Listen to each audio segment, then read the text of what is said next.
Hello everyone, welcome back. Last वाले class तक में हम लोग कॉलम शेड्यूल में क्या क्या ड्राइंग में जो इन्फॉर्मेशंस गिवन है ये सारी चीज़ें हम लोग डिस्कस कर लिए थे फर्स्ट वाले पार्ट में। आज हम लोग ड्राइंग में जो रिमेनिंग इन्फॉर्मेशंस है, रेनफोर्समेंट से रिलेटेड, सेक्शन से रिलेटेड, ये सारी चीज़ें हम लोग आज के ड्राइंग में पढ़ेंगे। उसके बाद हम लोगों का कॉलम से रिलेटेड सारा इन्फॉर्मेशन जो होगा वो कंप्लीट हो जाएगा।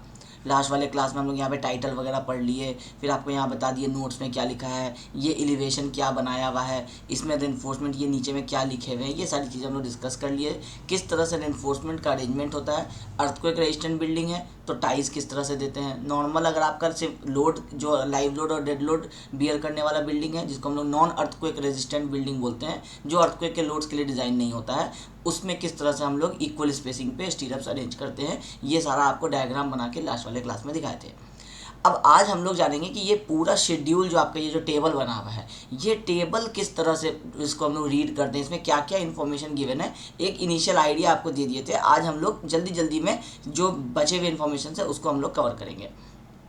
तो सबसे पहले हम लोग इस टेबल में ही आते हैं। सबसे पहले वाले कॉलम में ऊपर हम लोगों का कॉलम का नेमिंग लिखा हुआ है, C1 C1A C2, इस तरह से सारे कॉलम और वॉल्स के इन्फॉर्मेशन दिए हुए हैं। और नीचे हम लोगों का यहाँ पे ग्राउंड फ्लोर से जो बेसमेंट हम लोगों का, बेसमेंट से इन्फॉर्मेशन शुरू है।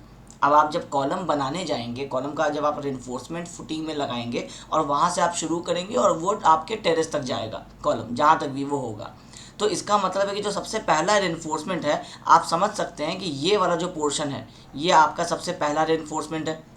अगर इस वाले कॉलम की बात करें, उसके बाद ये आपका दूसरा फ्लोर है, ये आपका तीसरा फ्लोर है। इसी तरह से ग्रेजुअली जितने यहाँ पे बॉक्सेस बने हुए हैं उतने बार आपका ये फ्लोर को डिनोट कर रहा है। मतलब ये आप जितना भी वर्टिकल डायरेक्शन में आप जितना भी बॉक्स देख रहे हैं, ये सारा क्या कर रहा है, एक एक फ्लोर को डिनोट कर रहा है। ये एक फ्लोर है, ये दूसरा फ्लोर है। अब हम लोगों के पास दो बेसमेंट था इस बिल्डिंग में, तो यहाँ पे आपको लिखा हुआ कैसे पता चला कि दो बेसमेंट है। यहाँ लिखा है टॉप ऑफ फाउंडेशन, यहाँ लिखा है टॉप ऑफ अपर बेसमेंट, और यहाँ लिखा है टॉप ऑफ ग्राउंड फ्लोर। इसका मतलब है कि ये जो आपका लाइन है ये आपका ग्राउंड फ्लोर का लाइन है। इस ड्राइंग में ऐसा ये बताना चाह रहा है कि ये आपका ग्राउंड फ्लोर है, इस पे आप मूवमेंट कर रहे हैं। इसका मतलब है कि नीचे आपका ये एक फ्लोर है, ये पहला बेसमेंट है, ये दूसरा बेसमेंट है। तो आपका राफ्ट जो होगा वो, इसका मतलब है कि कहीं यहाँ पे इस तरह से आ रहा होगा, और इस राफ्ट के ऊपर में आपका कॉलम का जो रेनफोर्समेंट होगा वो आपका निकलना है। तो यहाँ से आप इस तरह से ऐसे रेनफोर्समेंट बाहर करेंगे, ये कॉलम का रेनफोर्समेंट होगा इस तरह से। तो जब आप फाउंडेशन बना रहे हैं, तो जब आप अभी आप जैसे वीडियोस में देख चुके हैं फाउंडेशन में कि हम लोग कॉलम के रेनफोर्समेंट पहले इंसर्ट करते हैं, तो कितने नंबर ऑफ बार्स इंसर्ट करेंगे, कितने डायमीटर के बार इंसर्ट करेंगे, यही तो कॉलम का ये ग्रीन वाला जो रेनफोर्समेंट है। तो ये कहाँ लिखा है, ये इस शेड्यूल में लिखा है। तो जिस भी फुटिंग के ऊपर जो सा भी आपका कॉलम आ रहा है, बस वहाँ आपको ये वाला इन्फॉर्मेशन को देख लेना है। अब ये कैसे पता चलेगा, जैसे हम लोग इस वाले बिल्डिंग को देख रहे हैं, इस वाले में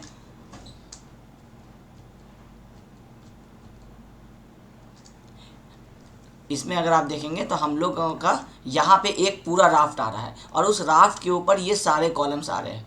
तो अभी तो क्या है कि इस वाले केस में यहाँ पे ऐसे राफ्ट चल रहा है।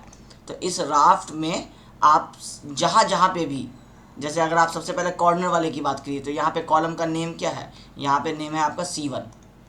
यहाँ की अगर आप बात करेंगे तो यहाँ पे आपका नेम है C1। उसके बाद आप देखेंगे तो यहाँ है C2। तो जब आपको C2 का रेनफोर्समेंट पुट करना है, इसका मतलब है कि आप इस टेबल में आएंगे, इस टेबल में आप ऊपर देखेंगे C2 कहाँ पे है, तो C2 ये थर्ड वाला कॉलम है। वापस आप नीचे की तरफ आइए, ये थर्ड वाला कॉलम, ये वाला जो है ये आपके C2 कॉलम का रेनफोर्समेंट है। कितना रेनफोर्समेंट गिवन है, ये 300/900 कॉलम का साइज़ है। आपको यहाँ से देख के समझ में आ जाएगा कि ये C2 कॉलम रेक्टेंगुलर शेप का है, एल शेप का नहीं है। तो ये यहाँ से वेरीफाई भी हो जाता है। ये सारी चीज़ें वेरिफिकेशन में काम आती हैं, जब साइड पे कोई मिस्टेक ना हो ड्राइंग पढ़ने में, दो अलग अलग ड्राइंग्स को आप देखते हैं तो ये सारी चीज़ें यहाँ से क्लियर हो जाती है कि 300/900 आपका कॉलम का साइज़ है। ठीक है, ये रेक्टेंगुलर मिल गया। ग्रेड कौन सा होगा, M30 होगा। तो कॉलम में जो आप कॉन्क्रीट देंगे वो M30 ग्रेड का देंगे। कितने नंबर ऑफ बार्स है, 14। कितने डाया के हैं, 20। अब आपको ये पता चल गया कि 14 बार है 20 डाया के। लेकिन आपको ये नहीं समझ में आया कि किस तरह से ये अरेंज किया हुआ है। रेक्टेंगुलर शेप का है तो जो लॉन्गर साइड है उसमें कितने बार्स है, जो शॉर्टर साइड है 300 वाला, इसमें कितने बार्स है। तो इसको क्लियर करने के लिए आप क्या देखेंगे, reference section marked, third section, मतलब सेक्शन नंबर 3 जो आपके यहाँ ड्राइंग में बना हुआ है, इसमें आपको ये पूरा इन्फॉर्मेशन 14-20 बार जो है ये मिल जाएगा कैसे अरेंज करना है। सेक्शन नंबर 3 में आ जाते हैं। ये यहाँ हम लोगों का सेक्शन नंबर 3 है। इसको जूम करते हैं। अब इसमें देखिए इन्फॉर्मेशन क्या क्या गिवन है। 300/900 ये साइज़ दे दिया, ये आपको टेबल में भी मिल चुका है। अब इसमें यहाँ देखिए लिखा है कि ये 3 नंबर जो सेक्शन है ये C2 वाले कॉलम के लिए है, ठीक है। C2 वाले कॉलम में ही 3 लिखा था, 3 में C2 लिखा है, वेरीफाई हो गया। लिखा है 14 बार्स, तो हम लोगों को पता है, अभी हम लोग देखें कि 14-20 mm डाया के बार्स लगेंगे। अब ये 14 बार्स तो लिख दिया, अरेंजमेंट देखिए कैसा बनाया हुआ है। लॉन्गर साइड में 3 और 3 6 बार्स एक फेज में है, इसका मतलब है कि टोटल 6 और टोटल 6 12 बार्स है। और ये जो 300 वाला साइड है इसमें बीच में एक बार दिया हुआ है इधर, बीच में एक बार दिया हुआ है इधर। जो आइडियल कंडीशन होता है किसी भी कॉलम में रेनफोर्समेंट होता है वो इस तरह से ही हम लोग रेक्टेंगुलर में अरेंज करते हैं। अब हम लोगों को जनरली जब हम लोग डिज़ाइन करते हैं तो ध्यान रखना पड़ता है कि दो रेनफोर्समेंट के बीच का जो क्लियर स्पेसिंग है वो 100-120 इससे ज़्यादा ना हो, अदरवाइज़ क्या होगा कि बहुत ज़्यादा गैप आ जाएगा तो क्रैक्स आने के चांस रहेंगे। तो हम लोग कोशिश करते हैं कि रेनफोर्समेंट जो है वो थोड़ा मतलब क्लोजली स्पेस्ड हो, ऐसा हम लोग कोशिश करते हैं। लेकिन ये सब डिज़ाइन वाला पार्ट है, आपको अभी इसमें नहीं जाना है। अभी आपको जानना है कि इसको बनाना कैसे है, बनाने के पीछे लॉजिक क्या है। साइड ट्रेनिंग में यही आपके लिए इंपॉर्टेंट है। तो आपको टोटल 14 बार्स को एक फेस में 6, एक फेस में 6 दिया गया है, और रिमेनिंग 2 बार जो है वो आप सेंटर पे देख लीजिए इस तरह से दिया हुआ है। अब जब आप साइड पे अरेंज करना चाहेंगे तो आपको पता है कि ये टोटल 900 का कॉलम होगा साइज़ का। अब 900 में आपका ये वाला कवर हो सकता है 40 या 50 हो, तो 40-40 अगर मानते हैं या राउंड फिगर में 50-50 मानते हैं तो 100 mm तो आपका ये वाला कॉन्क्रीट है जो आप ये एक्स्ट्रा देख रहे हैं, ये वाला जो कॉन्क्रीट है ये आपका 50 mm इधर है और 50 mm इधर है, तो 100 mm तो माइनस हो गया। बीच में कितना बचा 800। अब इस 800 में आप टोटल ये आपके 6 रेनफोर्समेंट आ रहे हैं, इसका मतलब है कि ये जो गैप है ये कितने होंगे 5 होंगे, 4 और ये 5, टोटल 5 गैप्स आने वाले हैं और 6 रेनफोर्समेंट आने वाले हैं 800 में। तो 800 में आपका 6 रेनफोर्समेंट है 20 mm का, इसका मतलब है कि -120 कर देंगे, रिमेनिंग कितना बच गया 680 mm। अब 680 mm में हम लोगों का 5 गैप आ रहा है, 6 रेनफोर्समेंट की वजह से जो 5 क्लियर गैप्स बना। अब ये 5 इसका मतलब है कि हम लोग 5 से डिवाइड कर देंगे, तो ये अप्रॉक्सीमेटली हम लोगों का कुछ 135 के आसपास आ रहा है, 135 mm। तो ये ठीक है, 135 mm हम लोग मतलब 150 mm से ज़्यादा जो है कोशिश करना चाहिए कि नहीं जाए। अब अगर क्योंकि ड्राइंग में अगर मेंशन्ड है तो फिर आपको बनाना है, लेकिन जब आप ड्राइंग देख रहे होते हैं तो उस समय जैसे हम लोगों का एक 300/300 का आप कॉलम देखते हैं, तो 300/300 के कॉलम में आप कई बार देखते हैं कि रेनफोर्समेंट इस तरह से IS कोड कहता है कि मिनिमम जो है वो 4 बार देने हैं, लेकिन मिनिमम 4 बार देने हैं, लेकिन आपको कोशिश करना है कि आपको इसमें आप 8 बार्स प्रोवाइड करें और डायमीटर जो है आप कम कर दें। डिज़ाइन एक डिफरेंट चीज़ होता है, साइट पे जब आप प्रैक्टिकल करते हैं वो डिफरेंट होता है। अब साइट पे क्या है कि जो भी अगर अल्टरेशंस होते हैं, जो भी आपका मिस्टेक्स हो जाते हैं साइट पे आपके कंस्ट्रक्शन करते समय, तो अगर आप 4 बार्स दे रहे हैं 20 mm के, तो बेटर है कि आप 8 बार्स दे दीजिए 10 mm के, ये ज़्यादा बेटर रहेगा। क्यों रहेगा, या एटलीस्ट आप दे दीजिए 12 mm के अगर आपको सेफ साइड रहना है। सॉरी, ये डायरेक्टली हम हाफ कर दिए।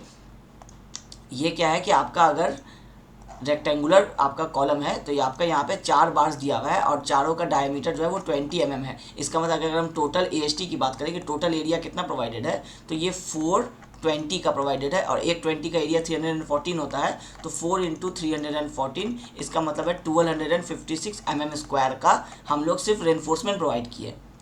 अब आप इसको 4 बार्स में मत डिवाइड कीजिए, आप इसको 8 बार्स में डिवाइड कर दीजिए। तो 8 बार्स आप कितने के देंगे, तो आप हो सकता है कि आप दे देंगे 16 mm के, तो 16 mm के दे देंगे तो ये आपका अप्रॉक्सीमेटली 1600 mm² जो है ये आपका प्रोवाइडेड हो जाएगा। तो जितना रिक्वायर्ड है उससे तो आप ज़्यादा ही प्रोवाइड कर रहे हैं, और जो आप इतने रेनफोर्समेंट्स दे रहे हैं, टोटल 8 रेनफोर्समेंट्स दे रहे हैं, उससे फ़ायदा ये होगा कि आपका ये 300 का गैप था, टोटल साइज़ था 50-50 दोनों तरफ से हटा देते हैं तो आपका लगभग 200 बचा। अब 200 का ये टोटल गैप होता या 170-180 का गैप होता, उससे बेटर है कि अब आप इसको 3 रेनफोर्समेंट दिए तो ये 2 पार्ट में डिवाइड हो गया। 2 पार्ट में डिवाइड हो गया तो कंक्रीट भी अगर आप जैसे ऊपर से कंक्रीट यहाँ से पोर करते हैं तो कंक्रीट भी इधर चला जाएगा, गैप इतना भी कम नहीं है। और क्योंकि बहुत ज़्यादा गैप नहीं है, इसको जब आप टाइस से इस तरह से टाई करेंगे तो फिर क्या है कि 2 रेनफोर्समेंट के बीच में गैप ज़्यादा नहीं है, लोड पड़ेगा, तो उससे क्या होगा कि जो आपका रेनफोर्समेंट बेंड होने का जो टेंडेंसी है, क्योंकि गैप ज़्यादा रहेगा तो बेंड होने का टेंडेंसी ज़्यादा रहेगा, पहला प्रॉब्लम। चलो वो तो डिज़ाइन वाले इन चीज़ों को सोच लेते हैं, उसके हिसाब से ये ड्राइंग बनाया हुआ रहता है। लेकिन क्या होता है कि अगर आप एक रेनफोर्समेंट यहाँ दिए हैं, दूसरा यहाँ दिए हैं, तीसरा यहाँ दिए हैं, सिर्फ 3 रेनफोर्समेंट दिए हैं, तो बीच में क्या है, पूरा कंक्रीट है, रेनफोर्समेंट तो है नहीं। तो इसलिए यहाँ पे क्या होता है कि थोड़ा सा इस तरह से वर्टिकल जो है वो आपके क्रैक्स आने के चांसेस बन जाते हैं। अब जब क्रैक्स आ जाएंगे तो बाद में फिर जब तक कोई एक्सपर्ट इंजीनियर नहीं आएगा तब तक आपको पता नहीं चलेगा कि ये क्रैक्स थ्रेटनिंग है या थ्रेटनिंग नहीं है। अब वो गैप ज़्यादा होने की वजह से, श्रिंकेज की वजह से क्रैक्स आ जाता है, लेकिन आपको पता तो चलेगा नहीं, आपको लगेगा कॉलम फेल होने वाला है। तो इन सब चीज़ों की वजह से कोशिश करते हैं हम लोग, एक थंब रूल साइड पे लेके चलते हैं कि कोशिश करना है कि 150 mm से ज़्यादा का क्लियर गैप जो है ये हम लोगों को नहीं प्रोवाइड करना है। ये थंब रूल हम लोग साइड पे कोशिश करते हैं कि फॉलो करें, लेकिन साथ साथ ड्राइंग में जो दिया हुआ है वो बनाना कंपल्सन है, वो आपको बनाना है। इन केस कोई अगर डाटा एब्सेंट रहता है आपके पास, या अगर आप कोई ऐसा कंस्ट्रक्शन कर रहे हैं जिसके लिए आपके पास कोई ड्राइंग वगैरह नहीं आया हुआ है, उस केस में आपको ये वाला जो थंब रूल होता है इसको आपको फॉलो करना पड़ता है कि 150 mm का क्लियर गैप, इससे ज़्यादा नहीं हो दो रेनफोर्समेंट के बीच में। तभी आप जब छोटे लेवल का कंस्ट्रक्शन कहीं पे देखते हैं तो वहाँ आप देखते होंगे कि आपको कुछ इस तरह का, अगर आपका रेक्टेंगुलर कॉलम है और ये वाला साइज़ अगर 200 है और ये वाला अगर 600 है, तो उसमें रेनफोर्समेंट जो है वो आप देखते होंगे कि 4 बार्स इधर दिए हुए हैं और 4 बार्स इधर दिए हुए हैं, इस तरह से अरेंज रहता है। अदरवाइज आप देखा जाए तो ये 4 या 6 रेनफोर्समेंट में काम हो जाता, लेकिन 8 रेनफोर्समेंट दिए रहते हैं। वो इसलिए दिए रहते हैं कि टोटल एरिया जितना रिक्वायर्ड है रेनफोर्समेंट का उतना ही देंगे, मगर उसका डाया थोड़ा कम करके नंबर्स बढ़ा देते हैं हम लोग उसके। वो नंबर्स बढ़ाने का पर्पज़ यही है कि 2 चीज़ें होती है, पहला कि आपको गैप ज़्यादा नहीं होना चाहिए, उससे क्या होगा, बकलिंग का चांस होगा, दूसरा कि आपका क्रैक्स आने का चांस होगा। ये चीज़ें प्रैक्टिकली क्योंकि साइट पे जब करते हैं तो वहाँ पे ये प्रॉब्लम्स दिखाई पड़ती है कि ये ऐसा हो रहा है कुछ टाइम के बाद, जैसे जैसे कंस्ट्रक्शन हो रहा है 1 साल तक अगर कंस्ट्रक्शन हुआ तो जो कॉलम सबसे पहले कास्टेड है उसमें कई बार ऐसे माइनर बिना लोड, अभी क्योंकि बिल्डिंग बना नहीं है तो लोड तो अभी आना शुरू नहीं हुआ है, लेकिन उस समय एक क्रैक्स देख लिया जाता है तो समझ में आ जाता है कि ये लोडिंग की वजह से तो फेल हो नहीं रहा है, क्योंकि लोड तो अभी आया ही नहीं है बिल्डिंग के ऊपर। जो बिल्डिंग जिस काम के लिए बना है उस काम का तो अभी शुरुआत ही नहीं हुआ, अभी तो कंस्ट्रक्शन ही चल रहा है, फिर भी क्रैक्स आ गया। इसका मतलब है कि ये थ्रेटनिंग आपका क्रैक नहीं है, ये आपका कुछ ना कुछ कंस्ट्रक्शन में फॉल्ट हुआ है जिसकी वजह से क्रैक है। तो श्रिंकेज क्रैक हो सकता है, टेम्परेचर क्रैक्स हो सकता है, बहुत सारे रीजंस हो सकते हैं। ठीक है, अब इस वाले में ड्राइंग में या इस साइट पे क्या है कि आपको ये ड्राइंग मिल गया, इसमें 14 बार्स मेंशन किए हुए हैं, तो इस तरह के 300 बाई 900 के कॉलम में 14 बार्स देने हैं, ये आपका फाइनल हो गया। अब ये हो गया वर्टिकल बार सारा। अब हम लोग बात किए थे लास्ट वाले क्लास में टाइज के बारे में कि 2 तरीके से हम लोग टाइज प्रोवाइड करेंगे। पहला होगा कि जब आपका कॉलम जो है वो अगर आपका नॉन अर्थक्वेक बिल्डिंग के लिए बना रहे हैं तो टाइज हम लोग कुछ इक्वल स्पेसिंग पे इस तरह से देते चले जाएंगे, तो इसका एक इन्फॉर्मेशन होगा। दूसरा हम लोग डिस्कस किए थे कि अगर अर्थक्वेक रेजिस्टेंट बिल्डिंग है तो उस केस में यहाँ पे जो हम लोग कॉलम स्टीरअप देंगे वो आपका थोड़ा क्लोजली स्पेस्ड होगा कुछ एल0 जोन तक, उसके बाद थोड़ा दूर दूर पे नॉर्मल स्पेस्ड होगा, और फिर उसके बाद आपका जो टॉप वाला पोर्शन आएगा सपोर्ट वाला वहाँ भी क्लोजली स्पेस्ड होगा। तो इस तरह से जब हम लोग रेनफोर्समेंट अरेंज करते हैं तो ये हो गया अर्थक्वेक बिल्डिंग वाले केस में, ये हो गया नॉन अर्थक्वेक बिल्डिंग वाले केस में, ये हम लोग लास्ट क्लास में समझ लिए थे। तो यहाँ पे जो ये जो रेनफोर्समेंट है इसको हम लोग बोलते हैं जोन बी, जोन बी, इनको हम लोग कहते हैं जोन ए, जोन ए। ठीक है, अब आपका ये जो शेड्यूल है इसमें आप देखिएगा कि आपको यहाँ पे टाइज जहाँ पे लिखा हुआ है यहाँ पे आपको दिया हुआ है ए बी और सी, ये 3 आपको,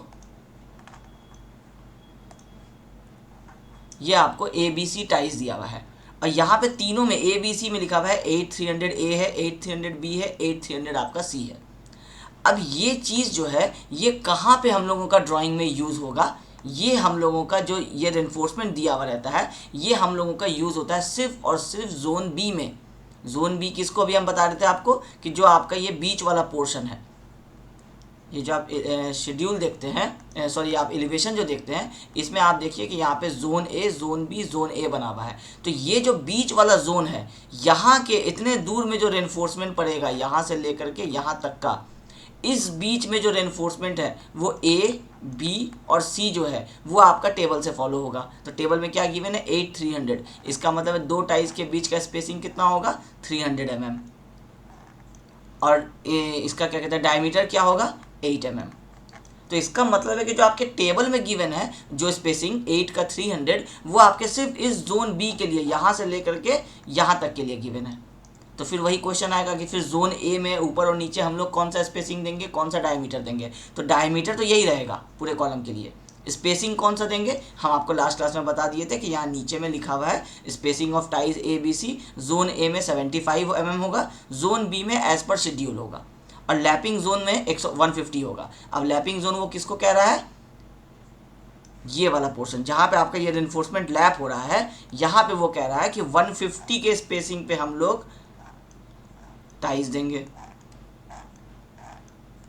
रिमेनिंग जगह पे 300 के स्पेसिंग पे होगा, और बाकी जोन ए में जैसे ही हम लोग इंटर कर जाएंगे तो यहाँ पे 75 के स्पेसिंग पे होगा।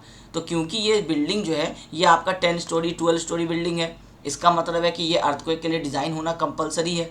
क्योंकि आपको अभी हम शायद लास्ट क्लास में बताए थे कि जो भी आपके जोन 5 है अर्थक्वेक वाले, उसके इन सारे जोन्स में 12 मीटर से ज़्यादा हाइट का जो भी बिल्डिंग होता है वो अर्थक्वेक के जो अर्थक्वेक के लिए डिज़ाइन होता है। मतलब है कि अर्थक्वेक रेजिस्टेंट बिल्डिंग बनाना पड़ेगा, उसमें कॉस्टिंग ज़्यादा आएगा क्योंकि एक फोर्स लगेगा, अर्थक्वेक का फोर्स लगेगा तो उसके लिए रेनफोर्समेंट रिक्वायरमेंट होगा। तो नॉर्मल बिल्डिंग में और अर्थक्वेक रेजिस्टेंट बिल्डिंग में ऑलमोस्ट डबल के आसपास रेनफोर्समेंट का फ़र्क हो जाता है।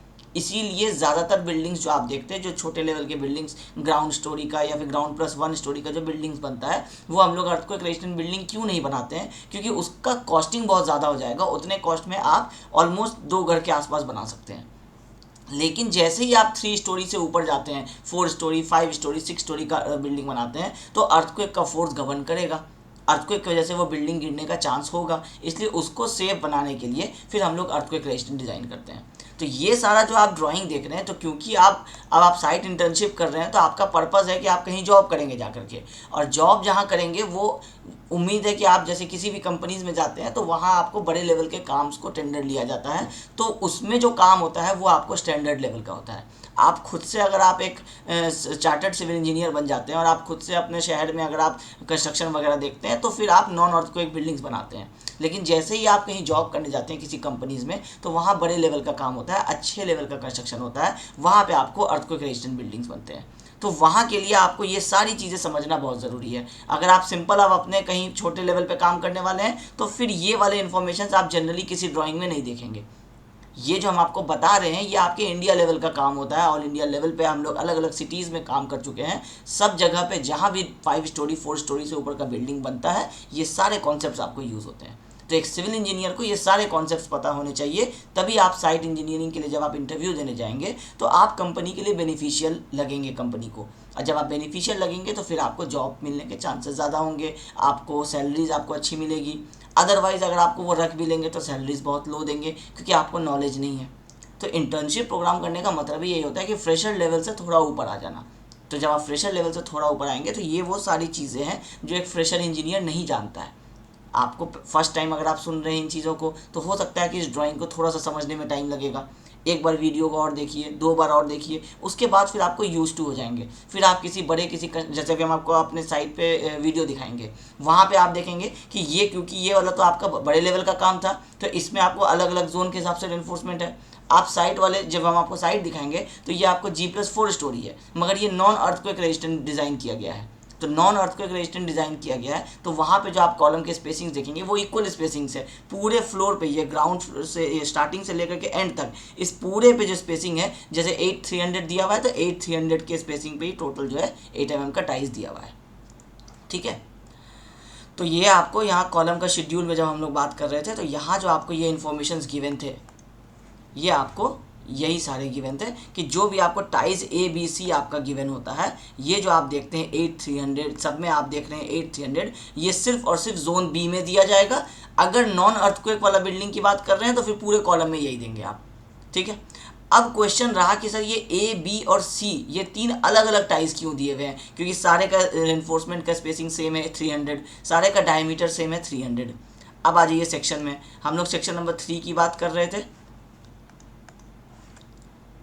अब सेक्शन नंबर 3 में देखिए, यहाँ पे आप देखिए कि अगर आप इसको हम थोड़ा और जूम कर दें और अलग अलग कलर से बना दें तो आपको क्लियर हो जाएगा। यहाँ आप देखेंगे कि सबसे पहले आप देखिए एक आउटर में एक आपका टाइज चल रहा है, ये ब्लू कलर से हम आपको बना रहे हैं। ये क्या कर रहा है कि पूरे कॉलम को पहले जितने भी रेनफोर्समेंट है उन सारे को एक सिंगल हम लोग इस तरह से टाई कर दे रहे हैं। अब जनरली जब आप इस तरह से टाई करते हैं ना तो माना जाता है कि इस ब्लू वाले टाइज के साथ हम इस रेनफोर्समेंट को ब्लू कर दे रहे हैं। ये जो ब्लू रेनफोर्समेंट्स आप देख रहे हैं, जो अभी हम मार्क कर रहे हैं, माना जाता है कि ये सारे रेनफोर्समेंट्स जो हैं ये तो इस ब्लू वाले टाई के साथ बहुत अच्छे से कनेक्ट हो जाते हैं, मतलब टाई हो जाते हैं, इसमें कोई इशू नहीं रहता है।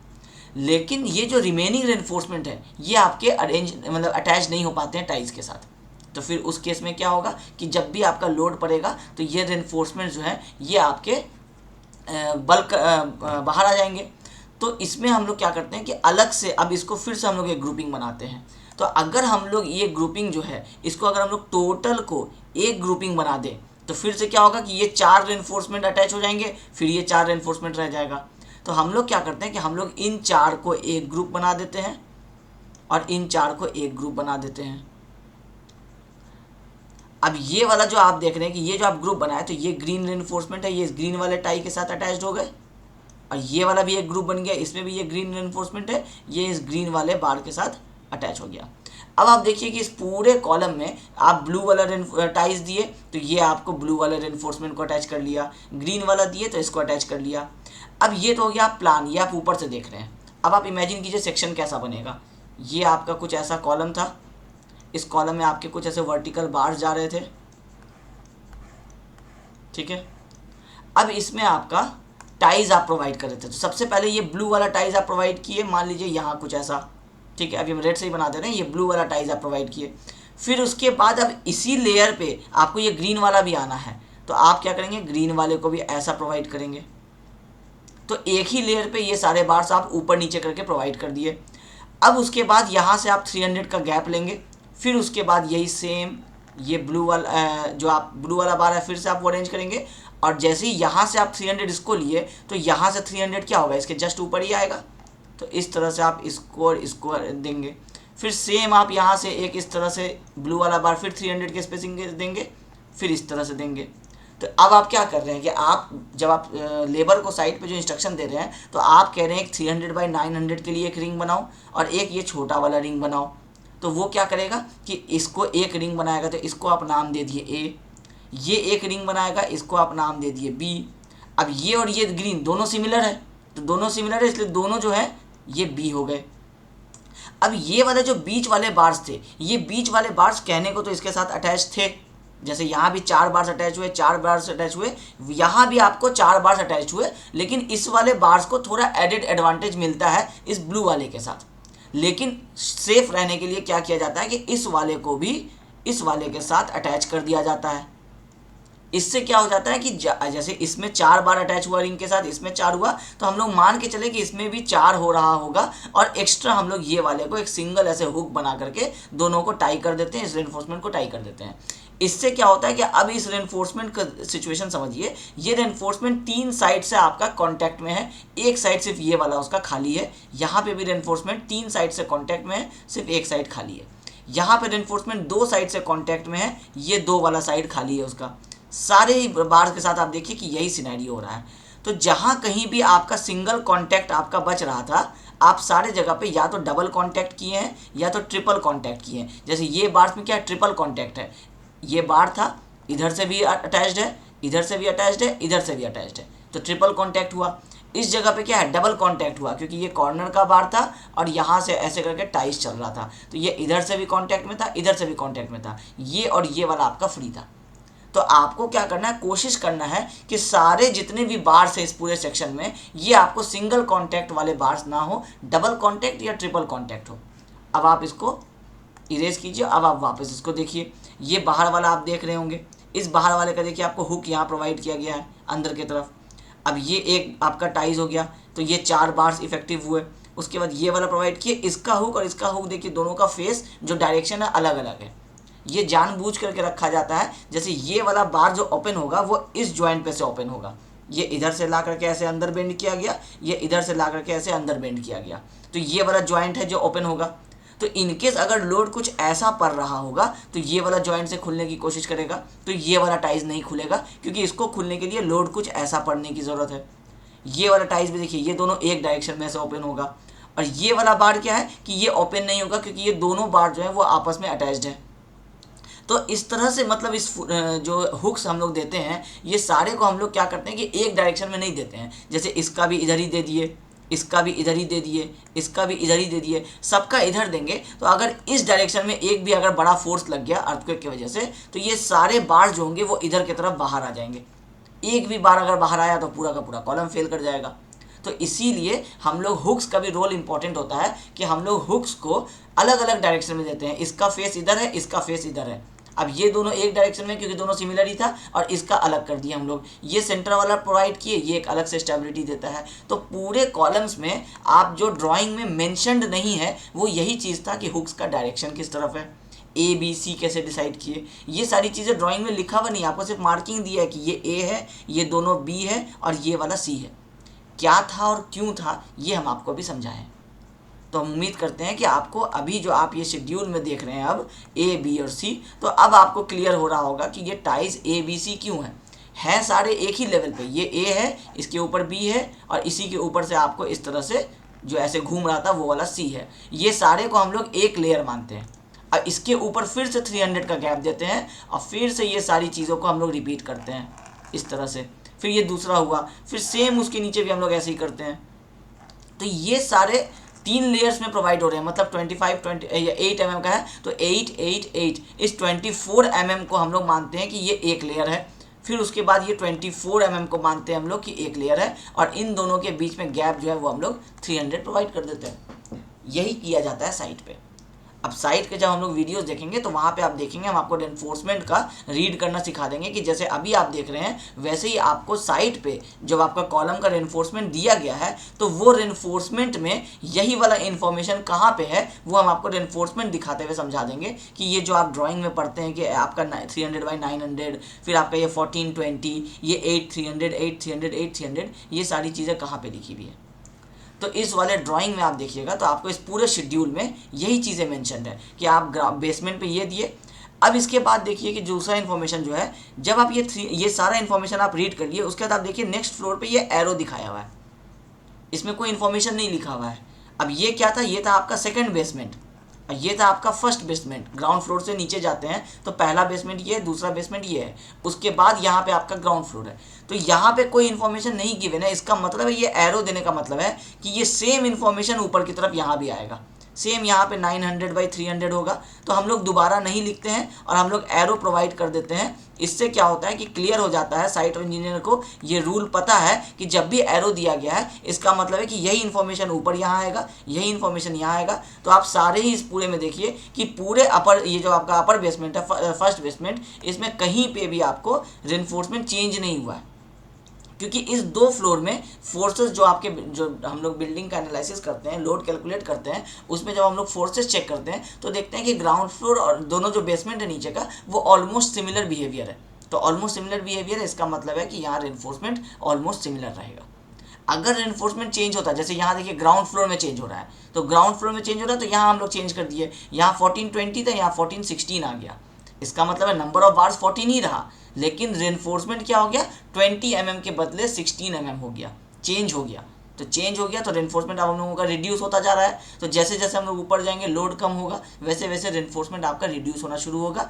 अब आप देखिए कि आप फाउंडेशन में जो आप लगाए वो आप 20 mm का बार लगाए थे, वो बाहर निकला हुआ था। फिर ग्राउंड फ्लोर का आपका यहाँ पे रूफ आएगा, जो पहला फ्लोर होगा, उसके दूसरे वाले फ्लोर का यहाँ रूफ आएगा। उसके बाद जो रेनफोर्समेंट बाहर निकला रहेगा, जो यहाँ से ही बाहर निकलेगा इस तरह से, ये 16 mm का निकलेगा। पहले यहाँ से कितने mm का निकला होता है, दूसरे कलर से बना देते हैं। यहाँ से आपको राफ्ट से इस तरह से 20 mm का बार निकला हुआ था, ये यहाँ से जाएगा और इस तरह से यहाँ पे आके ख़त्म हो जाएगा। सेम यहाँ से भी ऐसे ही होगा। और उसके बाद जैसे भी आप एलिवेशन में देख रहे थे कि लैपिंग दिया होता है, जहाँ पे लैपिंग जोन पे 150 का हम लोग स्पेसिंग देंगे, वहाँ पे ये रेड वाला रेनफोर्समेंट आएगा और वो इस ग्रीन वाले के साथ जो होगा वो इस तरह से टाई कर दिया जाएगा। इसी को हम लोग लैप बोलते हैं। अब ये 16 mm का है तो 20 स्टॉप हो गया, 16 ऊपर चलता रहा, फिर यही 16 आपको ऊपर जाएगा, फिर मान लीजिए ऊपर में आपका ये फिर से चेंज हो गया। अब इस ड्राइंग में देख लेते हैं, अब ऊपर देखिए ये 1412 हो गया, ग्राउंड से आ रहे थे तो 1420 चल रहा था, 1420 2 फ्लोर चला, फिर एक फ्लोर में थोड़ा फोर्सेस कम होगा तो 1416 कर दिए, फिर उसके अगले जस्ट ऊपर वाले फ्लोर पे और फोर्सेस कम हुआ तो 1412 कर दिए। अब 12 mm का 14 बार चलता रहेगा। अब ये ऊपर जा रहा है। अब देखिए ये आपको एरो दिखाया हुआ है, मतलब है कि इस फ्लोर से ऊपर जितने भी अभी फ्लोर जा रहे हैं इस सारे फ्लोर पे ये कहना चाह रहा है कि 12 mm के 14 बार्स ही चलेंगे। और ये कहाँ तक चलेंगे, तो ये आपको आ गया यहाँ तक।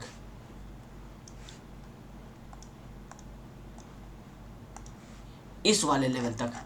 ये वाला लेवल कौन सा है, टेरेस लेवल। इसका मतलब है कि रूफ तक आपका ये कॉलम जो है ये 1412 का बार ही चलता रहेगा, जो आपका फर्स्ट फ्लोर पे चेंज किए थे आप। अब सेम आप लैप लगाते रहेंगे क्योंकि 12 mm का बार जो है उसका एक मैक्सिमम लिमिट होता है कि वो आता है मार्केट में 12 मीटर के लेंथ का। तो 12 मीटर, अब ये तो आपका 10-12 स्टोरी है तो 12 स्टोरी है और हर स्टोरी का हाइट लगभग 3 मीटर है। इसका मतलब है कि टोटल 36 मीटर आपको 12 mm का रेनफोर्समेंट चाहिए, तो वो तो अवेलेबल है नहीं आपके पास। तो आप 12 मीटर के बार को ही लैप लगाते रहेंगे और लगाते लगाते आपका टेरेस तक आप 12 mm के डायमीटर का 14 नंबर ऑफ बार्स ले आएंगे।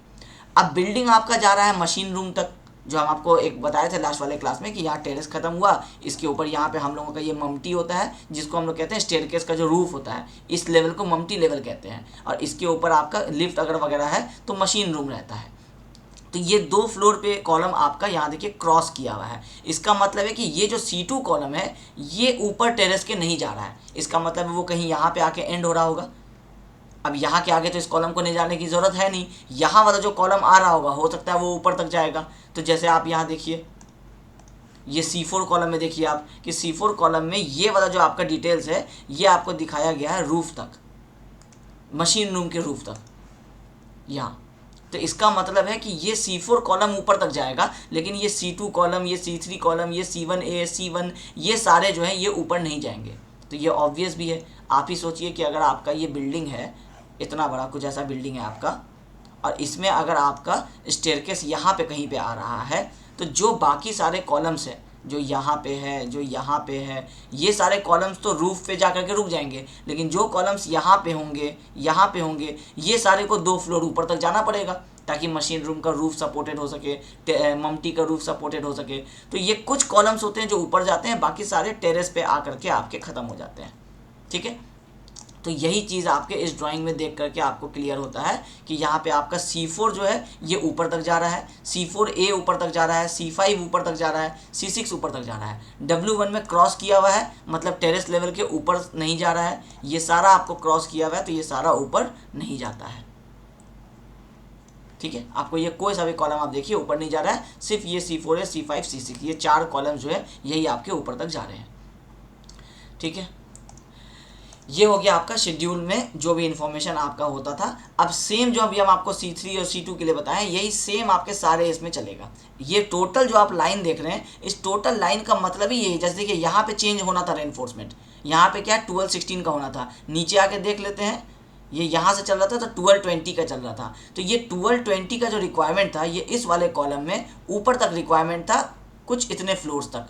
उसके बाद इस वाले फ्लोर पे, ये फ्लोर कौन सा है, ये आपका टॉप ऑफ 11th फ्लोर, मतलब 10th फ्लोर तक सेम रेनफोर्समेंट चला। 11th फ्लोर पे हो सकता है कि फोर्स कम हो गया होगा, डिज़ाइनर को पता था, डिज़ाइनर ने उसके हिसाब से रेनफोर्समेंट देखा तो उसको लगा रेनफोर्समेंट यहाँ कम कर देते हैं। तो यहाँ पे सेम आप फिर से लैपिंग लगाएंगे, ये यहाँ तक आपका नीचे का 20 mm का बार आके चलता रहेगा, ऊपर से आपको 16 mm का बार देना है। तो आप यहाँ से ऐसे लैपिंग करेंगे और इस वाले फ्लोर पे मतलब यहाँ से ले करके यहाँ तक के बीच में 16 mm का रिक्वायरमेंट है। तो कैसे स्टार्ट करेंगे, अचानक से रूफ से तो स्टार्ट करेंगे नहीं, तो रेनफोर्समेंट हम लोग थोड़ा पीछे से ही ले आते हैं, पीछे से हम लोग यहाँ से लैप लगाना शुरू कर देते हैं। अब ये 16 का चल रहा है, नीचे कितने का चल गया, 20 का चल रहा था, ड्राइंग में रिक्वायरमेंट भी आपका यही था। अब यहाँ से ये 16 के बाद फिर से देखिए ये लाइन दिया हुआ है, इसका मतलब है कि ये ऊपर चलता रहेगा यहाँ तक पूरा रूफ के ममटी लेवल तक जाकर के C5 कॉलम जो है आपका ख़त्म हो जाएगा। यही चीज़ पूरे शेड्यूल में आपको मेंशन है। ये आप जैसे ये NT-C1 कॉलम देख लीजिए, ये नॉन टावर का कॉलम है। नॉन टावर कितने दूर पे है, जहाँ पे हम लोगों का टावर नहीं है। इसका मतलब है कि जो हम लोगों का दोनों बेसमेंट है उसके जो बीम्स वगैरह है वो इस कॉलम पे सपोर्टेड है। तो आपको ऑब्वियस लग रहा होगा, जब हम लोग लास्ट क्लास में ड्राइंग भी डिस्कस किए थे कि नॉन टावर का कॉलम तो सिर्फ 2 फ्लोर होना चाहिए क्योंकि वो तो सिर्फ बेसमेंट को सपोर्ट कर रहा है। तो यहाँ देखिए ये एरो से आपको क्लियर हो जाएगा कि ये वाला NT-C1 है, NT-C1 का साइज क्या गिवन है, ये गिवन है आपको 600/600, ठीक है। स्क्वायर शेप का कॉलम है, M30 ग्रेडेड, 1225 का बार लगेगा, 800 और ये यहाँ तक जा रहा है। इसके बाद देखिए क्रॉस कर दिया गया है, जैसे ही क्रॉस आ गया मतलब है कि इस वाले ग्राउंड फ्लोर तक आपका ये कॉलम चल रहा था, इसके बाद ये कॉलम स्टॉप हो जाएगा। अब इसी चीज़ को वेरीफाई कर लीजिए, ऊपर सारे जगह पे आप देखिए ये क्रॉस किया हुआ है, टोटल लास्ट तक ये आपका क्रॉस किया हुआ है, ठीक है। तो ये है आपका कॉलम शेड्यूल में जो भी इंफॉर्मेशन आपका रिक्वायर्ड होता है ड्राइंग को पढ़ने के लिए। कॉलम शेड्यूल बहुत ही इजी चीज़ हम लोग कंसिडर करते हैं, क्योंकि इसमें क्या है कि बस आपको ये की प्लान देखना है, जो आपका ये वाला की प्लान है, बस आपको ये देखना है और इसके हिसाब से जहाँ पे भी आपको कॉलम का रिक्वायरमेंट है, C1A का इन्फॉर्मेशन चाहिए, अभी ड्राइंग में चले जाके देख लेंगे। W2 का चाहिए तो हम लोग ड्राइंग में वापस आएंगे, यहाँ पे देख लेंगे कि W2 का ये वाला कॉलम है, इसमें जो इन्फॉर्मेशन गिवन होगा वो हम लोग रीड कर लेते हैं। तो ये हो गया मेरा टेबल, इसको हम लोग कहते हैं शेड्यूल। तो ये कॉलम शेड्यूल है, कॉलम शेड्यूल का सारा इन्फॉर्मेशन हम आपको बता दिए। उसके बाद नीचे में आपको ये सारे सेक्शंस बने हुए थे, तो जो भी जिस भी कॉलम में जो सेक्शन रिक्वायर्ड होगा, जहाँ पे भी आपका ज्योमेट्रिकल शेप नहीं होगा वहाँ पे एज पर सेक्शन लिखा होगा, एज शेक लिखा हुआ है, इसका मतलब है एज पर सेक्शन। अब कौन सा सेक्शन है, सब में यहाँ मार्क्ड है, किसी में 3 मार्क्ड है, किसी में 4, किसी में 5, किसी में 6, सारे यहाँ पे सेक्शन जो है ये आपके बने हुए हैं। आप सारे को देखेंगे तो क्योंकि वहाँ पे रेक्टेंगुलर का एल शेप के कॉलम का साइज़ क्या आप प्रोवाइड करेंगे, तो इसलिए यहाँ पे आप प्रोवाइड करते हैं 800/800 और ये वाला 350 है, किसी में 800/800, ये वाला 300 हो जाएगा, ये यहाँ देखिए 300 हो गया, किसी में ये 250 हो जाएगा, ये 250 है, ये 300 है, किसी में अलग अलग है। तो कैसे हम लोग वहाँ पर शेड्यूल में शो करते, इसलिए हम लोग यहाँ सेक्शन में शो कर देते हैं। तो ये 2 इन्फॉर्मेशन आपके ड्राइंग में ज़रूरी होते हैं, पहला कि ये सेक्शन मार्क्ड, दूसरा कि आपका ये शेड्यूल। ये दोनों आपको आई होप समझ में आ गया होगा। बाकी कुछ आपके छोटे छोटे इन्फॉर्मेशंस रहते हैं, जैसे कि आपको किस तरह से कॉलम का साइज़ जो होगा, अब साइट इंजीनियर जो है वो अपने स्टाइल से भी काम कर सकता है, तो डिज़ाइन इंजीनियर अपना तरीका बता रहा है कि अगर कोई ऐसा कॉलम है जो नीचे ज़्यादा बड़े साइज़ का है, ऊपर छोटे साइज़ का है, तो अगर दोनों साइड से कॉलम रिड्यूस हो रहा है, जैसे एक होता है कि आपका कॉलम है इस तरह का, नीचे वाला 600/600, ऊपर का कॉलम मान लीजिए 500/500 हुआ, तो 2 तरीके से हो सकता है, या तो ऊपर वाला कॉलम चारों तरफ से रिड्यूस हो 50-50 mm और कुछ ऐसा आपका 500/500 बन जाए, या तो दूसरा तरीका ये होता है कि ये 600/600 का नीचे कॉलम चल रहा था और ऊपर जो है कॉलम आपका किसी एक साइड से आपका रिड्यूस हुआ 500/500, ये वाला साइड से आपका एज इट इज़ चल रहा है, इधर से 100 और इधर से 100 आपका रिड्यूस हो गया। तो ये 2 तरीके का यहाँ पे आपको दिखाया गया है कि अगर ये वाला लाइन देखिए, ये इस कॉलम का लाइन था, इसको अगर आप ऊपर ले जाते हैं तो कुछ यहाँ आता है, इसका मतलब है कि ये नीचे बड़ा वाला कॉलम हम दिखा रहे हैं, ऊपर छोटा वाला कॉलम दिखा रहे हैं। अब ऐसा अगर हो रहा है तो उसके लिए आपको बताया है, जो डिज़ाइन इंजीनियर होता है वो आपको बताता है कि रेनफोर्समेंट किस तरह से आपको बेंड करना है। उस केस में आपको रेनफोर्समेंट को सीधा ले जाकर के ऐसे टिल्ट करते जाना है, जो बीम वाला पोर्शन होगा वहाँ पर हम लोग इसको टिल्ट करेंगे और ऊपर वाले फ्लोर पर फिर हम लोग इसको सीधा ले जाएंगे, इस तरह से ये ऐसे करके ऐसे जाएगा। अब ये जो आप रेनफोर्समेंट का शेप देख रहे हैं इस तरह का, यही वाला शेप अभी हम आपको साइड का जब वीडियो दिखाएंगे तो उसमें आपको दिखाएंगे कि ये रेनफोर्समेंट आपको अलग से बनाया जाता है और इस रेनफोर्समेंट को फिर ऊपर जहाँ पे भी रिक्वायर्ड होता है वहाँ ले जाया जाता है। बाकी जगह पे तो स्ट्रेट बार्स चल रहे होते हैं इस तरह से, और सिर्फ जहाँ जहाँ पे ये चेंज होने का रिक्वायरमेंट होता है वहाँ पे ये रेनफोर्समेंट इस तरह से प्रोवाइड किए जाते हैं, ठीक है। अब अगर आपका ये तो हुआ कि एक चारों साइड से रिड्यूस हो रहा था, अगर आपका कॉलम जैसे यहाँ देखिए ये स्ट्रेट लाइन है, मतलब है कि नीचे वाला कॉलम 600 था, ऊपर वाला अगर 500 था, तो इधर से 100 कम हुआ है, इधर से एज इट इज़ है, तो ये वाला जो रेनफोर्समेंट है आपका, ये तो एज इट इज़ आपका चलता रहेगा ऊपर की तरफ। लेकिन इस वाले फेस का जो रेनफोर्समेंट चल रहा था, अब क्योंकि ये गैप 100 mm है, तो 100 mm मतलब 10 सेंटीमीटर, आप इमेजिन कर सकते हैं अपने स्केल से कि ज़्यादा होता है, तो रेनफोर्समेंट को अगर हम उतना बेंड करेंगे और फिर ऊपर ले जाएंगे तो ये जो जॉइंट्स होते हैं ये जॉइंट्स वीक हो जाएंगे। थोड़ा सा अगर गैप हो तो हम लोग इसको टिल्ट करते हुए ऐसे रेनफोर्समेंट को ऊपर ले जा सकते हैं, कोई इशू नहीं है। लेकिन अगर उसको रेनफोर्समेंट को कुछ इस तरह से बेंड करना पड़ गया तो बेंड करने से रेनफोर्समेंट का स्ट्रेंथ रिड्यूस हो जाता है और आप उसको कैलकुलेट नहीं कर सकते कि कितना रिड्यूस हुआ है, तो इसलिए ये क्या होगा, डिजास्टर्स हो जाएगा, डेंजरस हो जाएगा। तो हम लोग इस केस में क्या करते हैं कि हम लोग रेनफोर्समेंट को इधर वाले को तो एज इट इज चलने देते हैं स्ट्रेट, इधर वाले रेनफोर्समेंट को जो ऊपर आ रहा होता है उसको बीम के टॉप में ले जा करके इसको इस तरह से बेंड करके छोड़ देते हैं। अब इधर का रेनफोर्समेंट तो क्लोज हो गया। अब कॉलम में जो ऊपर में जो हम लोगों को रेनफोर्समेंट देना है, फिर ये किसके साथ लैप करेंगे, क्योंकि ये गैप तो ज़्यादा है, ये आपका 100 mm का या उससे ज़्यादा का भी गैप हो सकता है। तो इस रेनफोर्समेंट को हम लोग सीधा इस तरह से ले जा करके कॉलम में छोड़ देते हैं। अब इसको सपोर्ट तो कराना पड़ेगा, तो जब हम लोगों का कॉन्क्रीटिंग हो रहा होता है तो यहाँ पे हम लोग टाइज से क्या करते हैं, इस वाले रेनफोर्समेंट को टाई कर देते हैं। ठीक है, तो इससे क्या होता है कि ये रेनफोर्समेंट हवा में नहीं रहता है, ये रेनफोर्समेंट टाइट हो जाता है, और फिर एक बार जब कॉन्क्रीटिंग हो जाता है तो फिर ये टोटल एक सिंगल यूनिट की तरह से बिहेव करता है। तो दो तरीका है कॉलम को बेंड करके ऊपर ले जाने का। थोड़ा सा गैप है, 50 mm तक का अगर जो गैप होता है या 75 mm तक का जो गैप होता है, ये सेफ कंसिडर किया जाता है रेनफोर्समेंट को थोड़ा सा बेंड करके ले जाने के लिए। जैसे ही ये गैप 100 mm या उससे ज़्यादा हो जाता है, उस केस में इंजीनियर आपको ऐसे ये जो यहाँ आप देख रहे हैं इस तरह से ये करने के लिए रिकमेंड नहीं करता है। तो एज अ साइट इंजीनियर आपको पता होना चाहिए कि आप रेनफोर्समेंट कितने तरीके से बेंड कर सकते हैं। दो तरीका है आपके पास, पहला ये वाला, दूसरा ये वाला।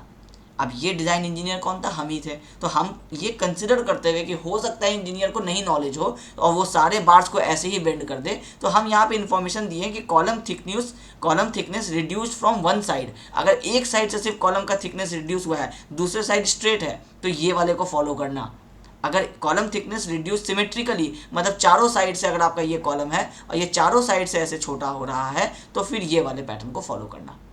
अब अगर साइट इंजीनियर इसको फॉलो नहीं करता है और अगर कुछ ट्रबल होता है, तो फिर उस केस में डिज़ाइन इंजीनियर की गलती नहीं होती है कि डिज़ाइन इंजीनियर कहता है कि हमने ड्राइंग में समझा दिया था कि रेनफोर्समेंट इस तरह से बेंड करना, इस रेनफोर्समेंट को ऊपर मत ले जाना, इसको बेंड कर देना बीम की तरफ, और बाकी दूसरे रेनफोर्समेंट को नीचे ले आना। अब ये कितना आएगा, तो ये बेंड दिखा दिया गया कि ये 300 होगा, ये साइज़ बता दिया गया 300 होगा, ये डिस्टेंस बता दिया गया है कि ये लैप लेंथ होना चाहिए। ये सारा इन्फॉर्मेशन हम इसमें शो कर दिए हैं, और ये जनरलाइज्ड बनाए हैं। ये किसी एक पार्टिकुलर कॉलम के लिए नहीं बनाया कि ये C4 कॉलम में ही होगा या C3 में होगा। ये हम शो किए कि जहाँ पे भी होगा वहाँ पे ये वाला केस जहाँ पे भी आप देखेंगे कि हो रहा है, वहाँ आप इसको यूज़ करेंगे। तो आप भी अभी आप इंटर्नशिप कर रहे हैं तो आप इस वाली चीज़ों को ग्रैस्प कर लीजिए, अच्छे से ध्यान में रख लीजिए, क्योंकि ये चीज़ें फ्रेशर इंजीनियर को नहीं पता होती हैं। और ये जितना भी आप इंटर्नशिप प्रोग्राम कर रहे हैं ना, ये सारा आपको आपके पास आउट होने के 6 महीने और 1 साल के बीच में ही काम आने वाला है। एक बार जब आप यूज टू हो जाएंगे, जब आप साइट पे काम करना शुरू कर देंगे, फिर आपको ये सारी प्रॉब्लम्स नहीं होंगी। तो इंटर्नशिप वाला जो चीज़ होता है, इंटर्नशिप वर्ड जो होता है, वो होता ही है जो स्टूडेंट पढ़ाई कर रहे हैं उनके लिए, ताकि पढ़ते पढ़ते वो साइट का बेसिक नॉलेज ले लें, ताकि जब वो जॉब करने के लिए जाएँ तो वो मार्केट के हिसाब से रेडी रह सकें। मार्केट में क्या क्या इन्फॉर्मेशन है जिस पे काम होता है, कंपनीज पैसा दे रही है तो वो चाहती है कि फ्रेशर इंजीनियर को ना ले, वैसे लोगों को ले जिनके पास थोड़ा सा ज़्यादा नॉलेज हो बेसिक लेवल से। तो इसलिए हम लोग इंटर्नशिप प्रोग्राम पे इतना फोकस करते हैं कि इंटर्नशिप प्रोग्राम अगर आप अच्छे से करते हैं तो फिर आपको ये सारे इन्फॉर्मेशन जनरल वे में आपको नहीं पता चलते। आप 4th ईयर पास आउट हो जाते फिर भी आपको ये इन्फॉर्मेशन नहीं पता चलते। ठीक है, उसके बाद हुक जो हम लोगों को देना है, हुक का भी हम यहाँ पे आपको डिटेल शो किए हुए हैं। इस वाले को भी आप देख सकते हैं कि ये जो लेंथ होगा ये कितना अंदर जाएगा। तो स्टैंडर्ड कुछ भी हो, हम लोग जैसे साइट इंजीनियर कहता है कि स्टैंडर्ड 8D है मेंशन किया हुआ, हम लोगों को पता होता है कि क्या होना है। 8D है तो हम लोगों को पता है कि IS कोड 8D प्रोवाइड करता है। हम लोग कुछ कंडीशंस को ध्यान में रखते हुए कि अगर हम लोग 8D बोलेंगे तो साइट जो लेबर होगा साइट का, वो क्या करेगा, लमसम में काम करता है। वो बिल्कुल इंची टेप लेकर के वो मेज़र करके 8D ही नहीं बेंड करता है। वो क्या करेगा, एक बार को लेगा इस तरह से बेंड कर देगा। अब वो इसको मेज़र नहीं करेगा कि ये कितना हुआ, हो सकता है वो 7D ही रह जाए। तो हम लोग क्या करते हैं, थोड़ा सा सेफ साइड, 8D हम लोगों का रिक्वायर्ड था, हम लोग 10D बोलते हैं। अब 10D में से आप चेक करेंगे तो 70% ऑफ द बार जो होगा वो 10D मिल जाएगा, लेकिन 30% बार ऐसा भी होगा जो आपको 8D ही मिलेगा। वो 30% बार जो है वो आपको बिल्डिंग को फेल होने के लिए कुछ एक रोल प्ले करता, हम लोग उसको भी अवॉइड कर दिए। 10D लिखे, अल्टीमेटली 30 में 8D मिला, 70 में 10D मिला। और ये 10D क्या है, अगर 10 mm का बार है तो इसका मतलब हम लोग 2D एक्स्ट्रा ले रहे हैं, मतलब हम लोग 20 mm एक्स्ट्रा ले रहे हैं। अब एक इतने बड़े साइट पे 20 mm अगर हम लोग एक्स्ट्रा ले रहे हैं तो वो वेस्टेज में काउंट नहीं होता है। इसलिए यहाँ पे समझदारी रखना पड़ता है कि अगर हम लोगों को हर रेनफोर्समेंट को 1 मीटर अगर एक्स्ट्रा लेना है तो वो वेस्टेज है। क्योंकि एक रेनफोर्समेंट 1 मीटर एक्स्ट्रा जा रहा है। अगर आपके पूरे कॉलम में 14 रेनफोर्समेंट 14 रेनफोर्समेंट अभी आप देखे थे, वैसे वैसे अगर आपके 10 कॉलम्स हैं तो 140 रेनफोर्समेंट होगा, और 140 रेनफोर्समेंट 1 मीटर का एक्स्ट्रा है, इसका मतलब है 140 मीटर आपका एक्स्ट्रा रेनफोर्समेंट वेस्ट हो गया। ये ज़्यादा होता है। यहाँ पे हम लोग 20 mm एक्स्ट्रा वेस्ट कर रहे हैं। अब ऐसा ऐसा हुक आपके एक कॉलम में अगर आपका 10 है तो 200 mm हुआ। 200 mm कितना हुआ? 20 सेंटीमीटर। इससे कंपेयर कीजिए तो ये बहुत छोटा है। तो ये, और वो भी बहुत सारे इसमें जब बेंड करता है तो वो तो 8D ही रख देता है, तो 8D तो हम लोगों का रिक्वायर्ड ही था। तो ये सारी चीज़ों को ध्यान में रख करके डिज़ाइन इंजीनियर जो ड्राइंग्स बनाते हैं कई बार उसमें वो थोड़ा सेफ साइड में वैल्यूज़ को लेते हैं। इसके बाद एक और इन्फॉर्मेशन इसमें गिवन है, part elevation showing staggered arrangement of type B and C ties. मतलब क्या है कि ये छोटा सा एक पार्ट एलिवेशन बनाया है। आप देखिए चारों तरफ से ब्रेक लाइन दिया हुआ है, ये ब्रेक लाइन है, ये ब्रेक लाइन है। इसका मतलब है कि ये किसी एक कॉलम का, जैसे ये एक कॉलम चल रहा होगा तो हम उसके बीच का एक छोटा सा आपको सिर्फ इतना सा कटआउट दिखाएं, तो चारों साइड से कॉलम चल रहा है। अब ये क्या बताना चाह रहा है, पार्ट एलिवेशन में क्या इन्फॉर्मेशन गिवन है?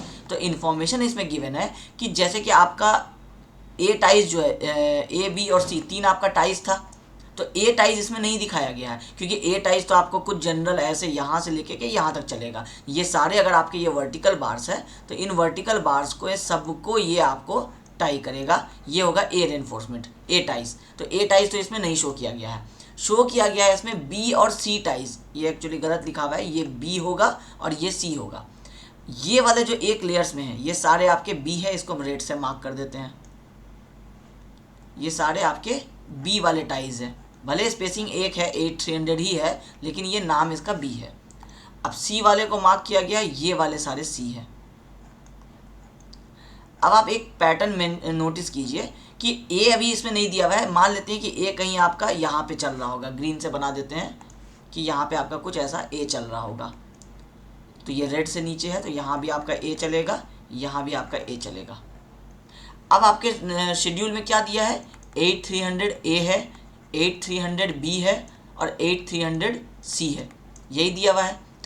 रेड वाला आपका ए है, सॉरी ग्रीन वाला आपका ए है, रेड वाला आपका बी है। अब एक रेड वाला बी है और बी का स्पेसिंग क्या है 300 mm, तो इसका मतलब है कि नेक्स्ट वाला रेड कितने स्पेसिंग पे होना चाहिए, 300 के स्पेसिंग पे होना चाहिए, ये 300 है। सी वाला क्या है 300 का स्पेसिंग है, लेकिन सी वाले को हम लोग यहाँ दिखा रहे हैं, तो सी वाला इसके और इसके बीच का स्पेसिंग भी कितना होना चाहिए 300 है। इसका मतलब है कि रेड रेड के बीच का स्पेसिंग 300, ब्लू ब्लू के बीच का स्पेसिंग 300, ग्रीन ग्रीन के बीच का स्पेसिंग 300। यहाँ पे लिखा है स्पेसिंग एज पर शेड्यूल। इसका मतलब ही है कि ये जो स्पेसिंग है, जैसे ये एक्चुअली इसको ऐसा लिखना था, ये ब्लू से लेकर के ब्लू तक का, ग्रीन से लेकर के रेड से लेकर रेड तक का, ये जो स्पेसिंग होगा ये एज पर शेड्यूल होगा। मतलब है कि जो भी यहाँ पे गिवन है वैसा। ये बनाने का मेरा जो पर्पज़ है वो पर्पज़ ये है कि अभी हम आपको बता रहे थे ना कि मेरा ए का टाइज यहाँ आएगा, फिर हम बी का कहीं यहाँ प्रोवाइड कर देंगे, फिर सी भी हम यहाँ पे ऐसे प्रोवाइड कर देंगे। तो एक ही जगह पे अगर हम 3 रेनफोर्समेंट प्रोवाइड करेंगे तो जो हम ऊपर से कॉन्क्रीटिंग कर रहे होंगे, इसको प्लान में समझिए कि ऐसा ए बना हुआ है, यहाँ पे ऐसे बी बना हुआ है ऐसे, और यहाँ बीच में ऐसे सी बना हुआ है। अब हम जब ऊपर कॉन्क्रीटिंग कर रहे हैं तो एलिवेशन में आप सेक्शन में देख रहे हैं कि ये कितना है, ये 24 mm हो चुका है। इस बीच से कोई जो एग्रीगेट होगा वो आपका इधर बाहर पास नहीं होगा, और यहाँ बाहर में जो आपका शटरिंग लगा हुआ है जो 50 mm का आप क्लियर कवर दिए हैं उसमें ये जा नहीं पाएगा तो टोटल कॉलम का कॉन्क्रीटिंग में प्रॉब्लम होगा। तो ये एक साथ ना कहीं दे दे, ए बी और सी को एक ही साथ 8 mm 8 mm 8 mm का ना प्रोवाइड कर दे, तो हम उसको बताएं हैं कि बी अगर यहाँ प्रोवाइड करोगे तो सी थोड़ा सा कुछ डिस्टेंस के बाद प्रोवाइड करोगे। अब B के बाद अगले B में स्पेसिंग 300 रखोगे तो C के बाद अगले स्पेसिंग में भी 300 रखोगे, इसलिए इसका नाम है स्टैगर्ड अरेंजमेंट। स्टैगर्ड अरेंजमेंट का मतलब है कि A यहाँ प्रोवाइड करो, B यहाँ प्रोवाइड करो, C यहाँ प्रोवाइड करो, तीनों के बीच में गैप छोड़ो। उसके बाद दोबारा A प्रोवाइड करना है तो इस A से 300 का स्पेसिंग चेक कर लो, B प्रोवाइड करना है तो इस B से 300 का स्पेसिंग चेक कर लो। इस तरह से करके स्टैगर्ड वे में बनाओ। अब दो तरीका होता है, चाहे तो वो ऐसा बना ले, चाहे वो नॉर्मल जैसे अभी हम आपको बनाए थे वैसा बना ले। तो इसमें क्या होता है कि अगर थोड़ा सा भी वो लोग अगर गैप छोड़ देता है तो सफिशिएंट हो जाता है, रेनफोर्समेंट जो एग्रीगेट होता है वो इसके बीच से आपको साइड्स में जा सकता है। बस इसको इंश्योर करने के लिए ये वाला प्लान बनाया गया है। इनकेस अगर आपको ये थोड़ा ट्रबल दे रहा हो तो आप इसको नहीं भी देख सकते हैं। क्योंकि ये क्या है कि ये जनरलाइज ड्राइंग नहीं है, ये आपको हर जगह नहीं मिलेगा। ये मेरे वाले ड्राइंग में पैटर्न है, हो सकता है आप दूसरे किसी इंजीनियर का ड्राइंग देख रहे होंगे तो उसमें ये वाला पैटर्न आपको नहीं मिलेगा, ठीक है। तो इसलिए जो ज़रूरी है वो हम आपको बता दे रहे हैं, जो चीज़ को आप स्किप कर सकते हैं वो भी हम आपको बता दे रहे हैं। तो इस ड्राइंग में आप अगर देखेंगे, इसको हम मिनिमाइज़ करते हैं, इस ड्राइंग में अगर आप देखेंगे तो आप अब तक क्या सीख चुके हैं, ये एलिवेशन लास्ट वाले क्लास में सीख चुके हैं, ये शेड्यूल आज सीख लिए हैं, नीचे आपके सेक्शंस आप सीख लिए, और ये जो भी माइनर इन्फॉर्मेशन सीख लिए। इस पूरे इस कॉलम वाले ड्राइंग में जितने भी इन्फॉर्मेशन गिवन थे आपको अब वो सारा इन्फॉर्मेशन जो है वो रीड करना आता है। अब आप सोचिए कि जब आप इस ड्राइंग को स्टार्ट करने से पहले जो आपको नॉलेज था और अब जब आपका कंप्लीट हुआ है, अब जब आप इस ड्राइंग को देखेंगे, जब हम आपको टेलीग्राम में ये सेंड करेंगे तो आप जब इसको देखेंगे तो फिर आपको लगेगा कि अब आपको ये ड्राइंग पता है कि कैसे वर्क करता है, ये सारे इन्फॉर्मेशन इसमें क्या गिवन है। की प्लान को देख करके किस तरह से हम लोग इसको मैच किए हैं कि यहाँ कॉलम का नेमिंग यहाँ लिखा हुआ है, इस कॉलम का लोकेशन यहाँ मिल गया, और इसका डिटेल्स कहाँ ढूंढे हम लोग, कॉलम शेड्यूल में ढूंढे। तो इस वाले ड्राइंग को हम लोग कहते हैं डिटेल्स ऑफ कॉलम। यहाँ पे अगर आप साइड में देखेंगे जूम करके तो यहाँ पे आपको लिखा हुआ है डिटेल्स ऑफ कॉलम्स। ये है आपको कॉलम से रिलेटेड जो भी इंफॉर्मेशन आपको रिक्वायर्ड होना था। किसी भी एरिया में आप साइट इंजीनियर बनेंगे, किसी भी कंपनी में जाएंगे, यही वो इन्फॉर्मेशन होंगे जो ड्राइंग में रिक्वायर्ड होंगे। इंटरव्यूज़ में भी आपसे यही पूछा जा सकता है कि कॉलम डिटेल्स के अंदर में से वो कोई एक इन्फॉर्मेशन पूछ लेगा कि बार को अगर हम लोगों को लैपिंग करना है तो कहाँ पे करेंगे, तो हम लोग उसको जोन बी में लैपिंग करेंगे।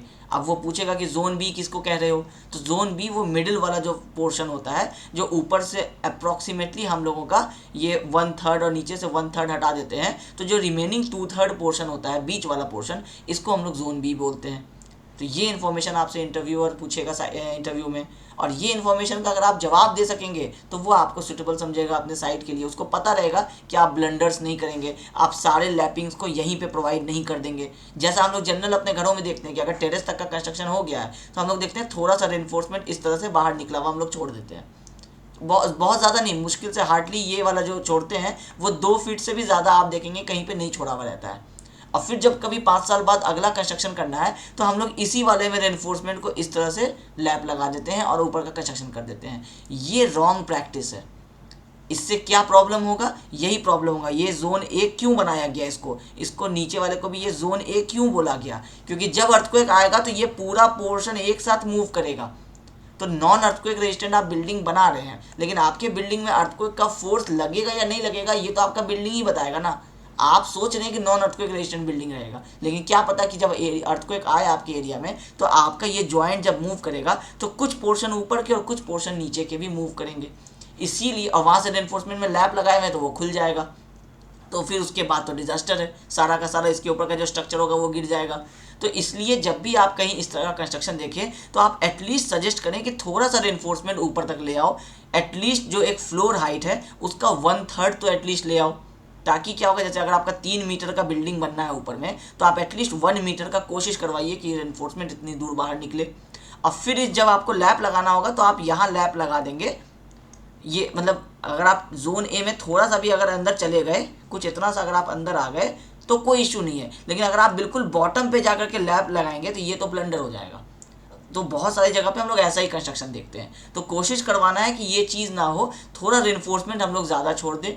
अगर उस रेनफोर्समेंट को होल्ड करने में दिक्कत हो रहा है तो हम लोग इन चारों को एक साथ टाई कर दें, और टाई करके हम लोग इसको या तो बाहर से कुछ ऐसा ब्रिक का एक वॉल बना करके उसको क्लोज कर दें ताकि उसको प्रॉब्लम ना हो, वो कहीं किसी को चोट ना लग जाए। ये सब चीज़ों का ध्यान रखें। लेकिन रेनफोर्समेंट हम लोग बस जो 300 mm या 600 mm रेनफोर्समेंट छोड़ देते हैं और कल को फिर उस पर कंस्ट्रक्शन कर देते हैं, वो गलत प्रैक्टिस होता है। तो ये सारी चीज़ों के लिए आपको ये शेड्यूल का ज़रूरत पड़ता है, ये एलिवेशन का ज़रूरत पड़ता है। इसको देख करके क्लियर हो जाता है कि लैपिंग कहाँ पे दिया गया है। आप देखिए कहीं ये जो डबल लैपिंग दिखाया गया है, ये बस एक टेंटेटिव दिखाया गया है कि ये जो लैपिंग है इसका एक्चुअल एज कहाँ पे है। अगर हम इसको थोड़ा सा और जूम कर दें तो आप देखिए कि असली जो आपका यहाँ पे जो जॉइंट है वो यहाँ पे पहला बना, ये किस में है, जोन बी में। दूसरा वाला जॉइंट देखिए कहाँ पे बना, जोन बी में। अब ये लैप हो करके ये लेंथ अंदर तक चला गया, उससे कोई इशू नहीं है, क्योंकि नीचे वाला रेनफोर्समेंट तो मेरा जोन ए से बाहर आ गया ना, यहाँ तक आ गया, इसके बाद ये जॉइंट बना। बस यही हम लोगों को करना होता है। तो इसलिए आपका ऊपर वाला रेनफोर्समेंट लैप लगेगा और वो आपके रूफ तक टच कर जाएगा, वो इशू नहीं है, वो तो आपको फ़ायदा है कि डबल रेनफोर्समेंट हो गया यहाँ पे। लेकिन आपको बस ये ध्यान रखना है कि जो आपका नीचे से जो रेनफोर्समेंट आ रहा है वो कितना ऊपर आए, तो वो इस यहाँ से एटलीस्ट इस जोन ए को पार कर दे, उसके बाद ही वहाँ पे कट लगे। बस ये चीज़ हम लोगों को कोशिश करना है। अब इन सारी चीज़ों को हम लोग क्या करेंगे कि प्रैक्टिकल वीडियो से देखेंगे कि ये तो हो गया हम लोगों का थ्योरेटिकल नॉलेज, जो हम लोग लास्ट वाले वीडियो में और इस वाले वीडियो में लेक्चर 18 और लेक्चर 19 में हम लोग इसको कवर किए कि कॉलम का हम लोगों का इन्फॉर्मेशन कहाँ से मिला। अब इसके बाद इसको जाकर के यूज़ करेंगे। अब हम लोग साइट का वीडियो, नेक्स्ट जो लेक्चर 20 आएगा वो आपका साइट का प्रैक्टिकल वीडियो होगा, उसमें हम आपको दिखाएंगे कि ये सारी इन्फॉर्मेशन जो हम लोग सीखे हैं वो सारे उसमें कैसे कैसे हम लोग समझते हैं साइट पे जा करके। तो आई होप आज जो इस लेक्चर नंबर 19 में जो हम आपको कॉलम का ये ड्राइंग रीड करना सिखाए हैं, आपको ये चीज़ क्लियरली और अच्छे से समझ में आ गया होगा। इनकेस कोई डाउट होता है तो आप टेलीग्राम चैनल पे आकर के आप वहाँ पे पूछ सकते हैं। Thank you.